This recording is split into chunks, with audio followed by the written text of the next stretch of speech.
আবারও গর্জে উঠছে দেশ। কারা নিচ্ছে নতুন বাংলাদেশের রক্তের পরীক্ষা? পুরান ঢাকার মিটফোর্ড হাসপাতালে প্রকাশ্যে একজন ব্যবসায়ীকে উলঙ্গ করে পাথর দিয়ে মেরে রাস্তায় ফেলে হত্যা।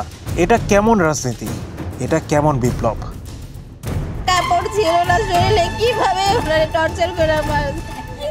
সোহাগ একজন সাধারণ ব্যবসায়ী।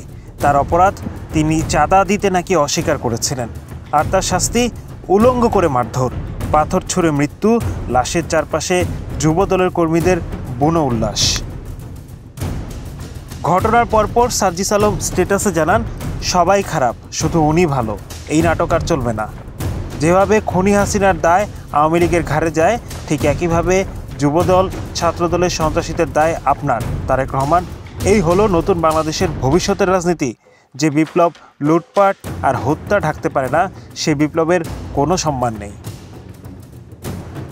মির্জা ফখরুল মিটফোর্ডের নৃশংসতা নিয়ে বলেন, এই পৈশাচিক ঘটনা কেবল একটি জীবনহানি নয়, এটা রাষ্ট্রীয় ব্যর্থতার প্রতীক।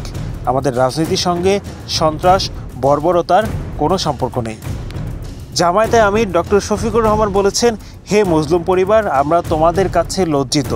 তোমাদের পরিণতি হওয়ার আগেই আমরা প্রতিরোধ করতে পারলাম না। গণ অধিকার পরিষদের সভাপতি নুরুল হক নূর বাংলাদেশের রাজনীতির বর্তমান পরিস্থিতি নিয়ে সংকটের কথা জানিয়েছেন। নূর বলেন, এটা সেই বাংলাদেশ না যে স্বৈরাচারী হাসিনাকে হটিয়েছে, যেখানে মানুষ আবার খুন হচ্ছে, চাঁদাবাজদের দখলে দেশের রাজনীতি। এই বাংলাদেশের গণঅভ্যুত্থান আবার দরকার হয়ে যাচ্ছে।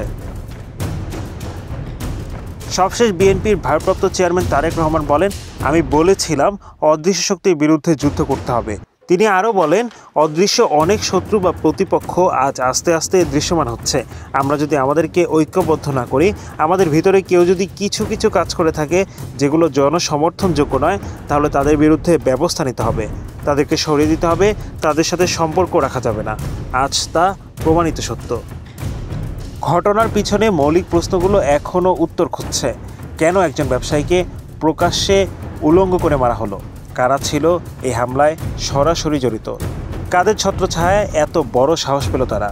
এই বিচার কি সত্যিই দ্রুত হবে, নাকি সময়ের জলে ধুয়ে যাবে? নেটিজেনরা বলছেন, এই প্রজন্ম রক্ত দেখেছে, ভয় পায়নি, ছাড় দিতে জানে, কিন্তু ছেড়ে দেবে না। Hello Bangla news desk.